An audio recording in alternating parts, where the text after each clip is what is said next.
राजस्थान की एक सुनसान पहाड़ी पर एक किला था जिसका नाम कालनाथ किला। दिन में भी वहाँ अजीब सी खामोशी रहती थी। टूटी हुई दीवारें, सूखे पत्ते और काले पत्थरों से बने पुराने महल को देखकर ऐसा लगता था जैसे समय यहाँ आकर रुक गया है। गाँव के बुजुर्ग कहते थे कि सूर्य ढलने के बाद किले में जाना मौत को बुलाना है। कहा जाता था कि करीब 200 साल पहले इस किले का राजा वीरेंद्र सिंह अपनी एक बेटी के साथ राजकुमारी नंदिनी की मौत रहस्यमय तरीके से हुई थी। राजा अपनी बेटी को बचाना चाहता था। उसने एक शक्तिशाली तांत्रिक को किले में बुलाया। तांत्रिक ने कहा, राजकुमारी को वापस लाया जा सकता है, लेकिन बदले में मुझे इस किले की आखिरी घंटी चाहिए। राजा ने हामी भर दी, लेकिन तांत्रिक ने जो मंत्र किया वह उल्टा पड़ गया। उस रात किले में ऐसी चीखें गूंजी कि पूरा गांव कांप उठा। सुबह किले के अंदर राजा, राजकुमारी और तांत्रिक तीनों गायब थे। सिर्फ महल के बीच में एक काली घड़ी पड़ी थी। उस दिन के बाद हर अमावस्या की रात किले से वही घंटी बजती है, टन टन टन, और गांव में किसी न किसी इंसान की परछाई गायब हो जाती है। कई साल बाद 4 दोस्त आरब, कबीर, नेहा और राघव किले पर वीडियो बनाने पहुंचे। आरब ने कैमरा उठाते हुए कहा, आज हम साबित करेंगे कि कालनाथ किले की सारी कहानियां सिर्फ अफवाह है। शाम के करीब 6 बजे वे किले के अंदर पहुंच गए। सूरज धीरे धीरे डूब रहा था। नेहा ने दीवार पर बने एक पुराने चित्र को देखा। उसमें एक राजकुमारी बनी थी, लेकिन उसके चेहरे पर आंखें नहीं थी। नेहा ने कहा, ये चित्र इतना डरावना क्यों है? कबीर हंस पड़ा, पुराने लोगों को आर्ट है, डरने की जरूरत नहीं है। उसी समय पीछे से किसी बच्चे के हंसने की आवाज़ आई। चारों पलटकर देखने लगे, वहाँ कोई नहीं था। रात के 11:47 वे किले के मुख्य आंगन में बैठे थे। अचानक दूर से आवाज़ आई, टन। सभी चुप हो गए। कुछ सेकंड बाद टन। नेहा ने घबराकर कहा, यह घंटी कहाँ से आ रही है? राघव ने मोबाइल की टॉर्च चारों तरफ घुमाई। तभी तीसरी बार आवाज़ आई, टन। और उसी पल राघव की परछाई उसके पैरों से अलग होकर दीवार की तरफ बढ़ने लगी। राघव चीख पड़ा, मेरी परछाई! तीनों ने देखा। वास्तव में उनकी परछाई जमीन पर नहीं थी, वह दीवार पर चल रही थी। नेहा ने उसका हाथ पकड़ लिया। राघव, यहाँ से निकलो। चारों मुख्य दरवाजे की ओर भागे, लेकिन दरवाजा बंद था। कबीर ने धक्का दिया, कुछ नहीं हुआ। आरब ने कहा, ये अभी खुला नहीं था। तभी उनके पीछे से लड़की की आवाज़ आई, तुम 4 आए हो, लेकिन सुबह तक सिर्फ 3 बचोगे। चारों डरकर पीछे हटे। आवाज़ एक पुराने गलियारे से आ रही थी। गलियारे के अंत में एक काला दरवाज़ा था।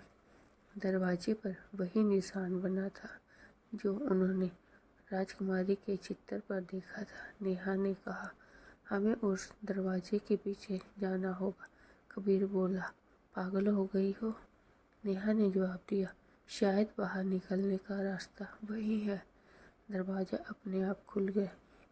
अंदर घना अंधेरा था। अरब ने कैमरा आगे किया। कैमरे की स्क्रीन पर उन्हें एक लड़की दिखाई दी, लेकिन सामने कोई लड़की नहीं थी। वह सिर्फ कैमरे में दिखाई दे रही थी। लड़की ने कैमरे की तरफ देखकर कहा, मेरी घंटी वापस करो। अचानक कैमरा बंद हो गया। वे आगे बढ़े और एक पुराने कैमरे में पहुंचे। कमरे के बीच में पत्थर की एक कुर्सी थी। उसके पीछे दीवार पर लिखा था, जिसने घंटी सुनी उसकी परछाई अब नहीं रही। राघव ने नीचे देखा, उसकी परछाई बिल्कुल गायब थी। तभी कमरे का दरवाज़ा बंद हो गया। राघव की आंखें सफ़ेद होने लगी। उसने धीमी आवाज़ में कहा, वो मुझे बुला रही है। कबीर ने उसे झंझोरकर पूछा, कौन? राघव मुस्कुराया, राजकुमारी। अचानक उसकी आवाज़ बदल गई। 200 साल से मैं इंतज़ार कर रही हूँ। चारों पीछे हट गए। राघव ने अपना सिर ऊपर उठाया। अब उसकी आवाज़ किसी बूढ़े आदमी जैसी थी। तांत्रिक अभी भी यही है। कमरे की दीवार अचानक टूटने लगी। काले धुएं के बीच एक लंबी आकृति दिखाई दी। उसके हाथ में वही काली घंटी थी। तांत्रिक की आत्मा ने कहा, राजा ने मुझे धोखा दिया था, उसने घंटी छीन ली। उसने कहा, इसलिए मैंने इस किले को श्राप दिया। नेहा ने पूछा, राजकुमारी कहाँ है? तांत्रिक हंसा, राजकुमारी कभी मरी ही नहीं थी। सबके चेहरे डर से जम गए। तांत्रिक ने आगे कहा, वह इसी किले में कैद है। अचानक पीछे से लड़की की चीख सुनाई दी, मुझे बचाओ। नेहा आवाज़ की तरफ दौड़ी। एक कमरे में राजकुमारी की आत्मा दिखाई दी। उसके चेहरे पर गहरी चोटों के निशान थे। उसने नेहा से कहा, घंटी तोड़ दो। नेहा ने घंटी उठाई। तभी तांत्रिक गरजा, नहीं। पूरे किले की दीवारें कांपने लगी।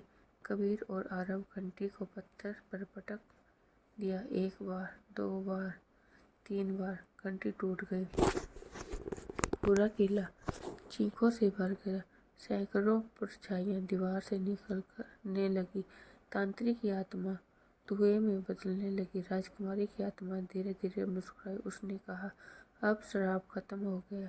फिर उसकी आत्मा रोशनी में बदल गई। लेकिन उसी पल राघव जमीन पर गिर पड़ा। उसकी परछाई अभी भी गायब थी। आरव ने उसे उठाया। राघव ने आंखें खोली, लेकिन उसकी आवाज़ नहीं निकली। उसके पीछे दीवार पर उसकी परछाई दिखाई दी, और वह परछाई राघव की नहीं थी, वह तांत्रिक की थी। सुबह गांव वालों ने किले के बाहर 3 लड़कों और एक लड़की को पाया। चारों जिंदा थे, लेकिन राघव कुछ भी याद नहीं कर पा रहा था। आरव ने अपना कैमरा देखा, पूरी रिकॉर्डिंग गायब थी।